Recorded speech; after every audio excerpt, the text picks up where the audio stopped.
هنا بغيت ندير معكم الطريقه ديال العقده ديال الكاوكاو والبديل ديال اللوز. الصراحه كتجي زوينه ومفيهاش المذاق ديال الكاوكاو نهائيا. هنا درت نص كيلو كاوكاو، غسلته مزيان وعمرت عليه بالماء عادي بارد. درت فيه الحامض كيف كتشوفوا مقطع هكا دوائر حامض خضر باش كيعطي فيه واحد المذاق زوين، حيت كيكون شويه الريحه ديالو قويه. غنخليه هنا يطيب مزيان. بعد ما دازت واحد المده تقريبا 20 دقيقه، وكنصفي عليه هذاك الماء، كنصفيه هذاك الماء الاول وكنعاودو نبدلو ليه الماء وكنخليوه يكمل الطيب ديالو. كيف كتشوفوا فاش كنهرس الحبه تاع الكاوكاو كيبان لنا واحد شويه باقي بالداخل ما داخلش للطياب. كيف كتشوفوا واحد شويه البيوضه كتبان. غادي نعاودو نبدلو الماء باش تحيد منه حتى الريحه تاع الكاوكاو وداك الجهد ديالو. هاد المره غنخوي عليه الماء طايب نعاود نرجعو يعاود تاني يطيب. صافي غنعاود نرجعو نخليه عاوتاني يطيب. وهنايا غنزيد عليه واحد المعلقه ديال الروح ديال هذا اللوز. بعد ما خوينا عليه الماء طايب وداكشي زدت عليه هنا معلقه تاع هذا الروح ديال اللوز وصافي، وكنخليه كنرجعو يطيب. وكنزيد حتى معلقه تاع الزهر، الماء الزهر، معلقه كبيره. كندير معلقه كبيره تاع الماء الزهر وصافي، وكنخليه يطيب واحد المده تقريبا 20 دقيقه عاوتاني او حتى نص ساعه. بعد ما كدوز نص ساعه هو كيطيب صافي كنصفيه في هاد الصفايه من الماء، كنحيد منه داك الحامض، كنفرش واحد الزويف اللي هو نقي وكنسرحو فيه.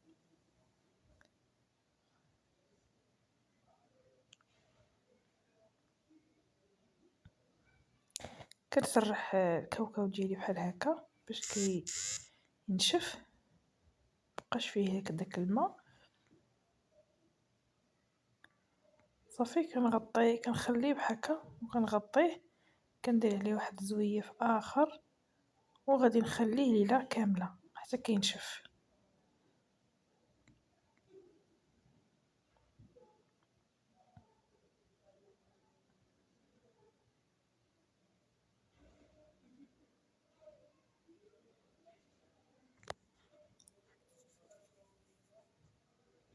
كيف كتشوفوا دابا كيكون طايب فاش كنقسمو داك الحبه ديال الكاوكاو هكا فاش كنقسموها وكنبركو عليها هكا بالصبع ديالنا كيكون كيكون طايب ما كيبقاش قاصح ولا شي حاجه. يحيد منه حتى داك الجهد ديال تاع هاد الكاوكاو باش ملي كنصايبوه وكنطحنوه وداكشي ما كيبقاش فيه داك البنه تاع الكاوكاو.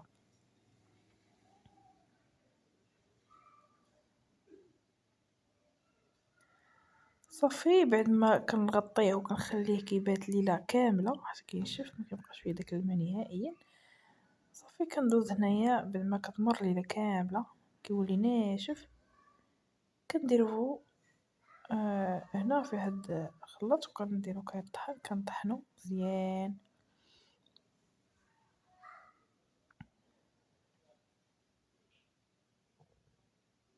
كيف كتشوفوا انا كنت كنطحن وكنخويه هنايا على هاد الشكل هذا.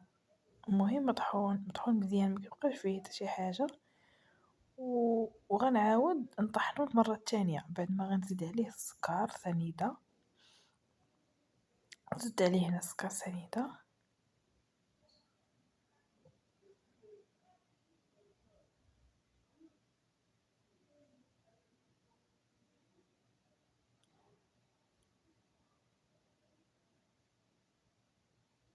وغنعاود نطحنو.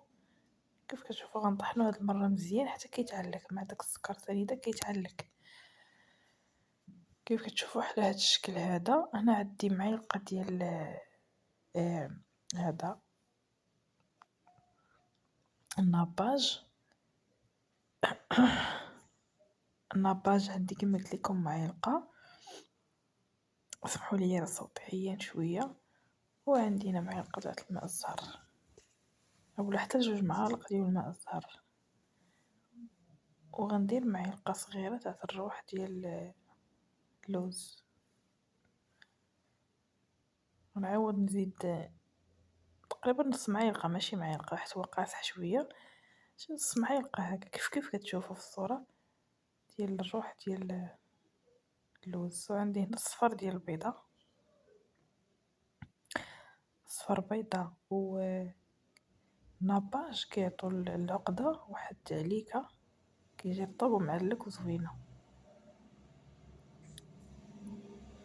هنا عندي واحد شوية المسكة دقيتها مع شوية السكر سنيدة حتى هي كتعطي مذاق زوين. صافي وكنخلطو هادشي كنعجنوه مزيان كندلكوه بيدنا حتى كيرجع على هاد الشكل هذا، كتجي عقدة معلكة كيف كتشوفو. صافي هنا ممكن نستعملوها في اي حاجة، ديك حلوة اللوز كتجي عقدة تاع اللوز بحال العقدة تاع اللوز، البديل ديال اللوز كنديرو كاوكاو على هاد الشكل هذا. وصحة الراحة.